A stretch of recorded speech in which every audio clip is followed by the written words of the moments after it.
Now that we've dry fit all of the parts and we're confident that it's going to go together well and we're really good with everything, the last thing you want to do as a furniture maker is go over all the parts, look for any dings that you might have put in them, and hand sand and make sure everything is really sweet before you put it together for the last time.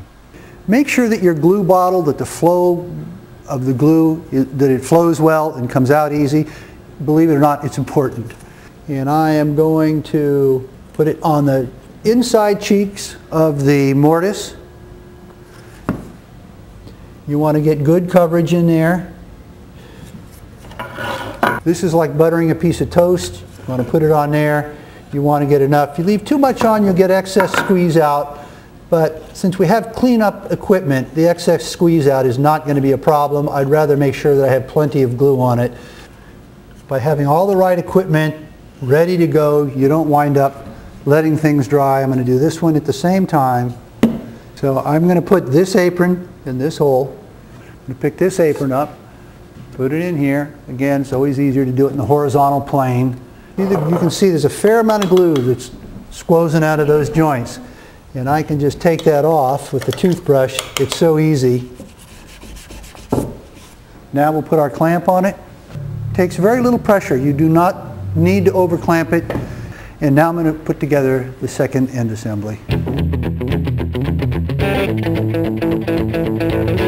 And that's all there is to it. Let it dry for 30 minutes.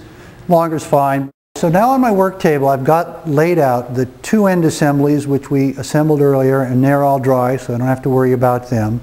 I have taken my aprons and made sure that they're in the right orientation to go together. So both of these are right. Now the thing that's a little bit more of a challenge on this than an end assembly is I have 4 pockets to get glue in and 4 tenons to put glue on. In the previous assembly I only had 2 pockets and 2 tenons. So I want to make sure that I have everything laid out. I've got my clamps ready to go so I don't have to back up on anything here, because this is where this is the part where you could wind up in trouble. Because I've lined everything up, I don't have to think. I know that goes right in there, that it's oriented the right direction. Same with this one. Goes together. Our sticks again to protect the joint. Clamp this down. So with the space that I've left here, I can now get in here where the glue flows out of the joint there. So I'm going to just do that, take my toothbrush, run it down that. Then I'm going to work my way around, do all 8 joints, no, all 4 joints. And there we go. Now we've got our table base all assembled. We'll let it dry for 30 minutes, pull the clamps off, and I'm ready to move on to finishing.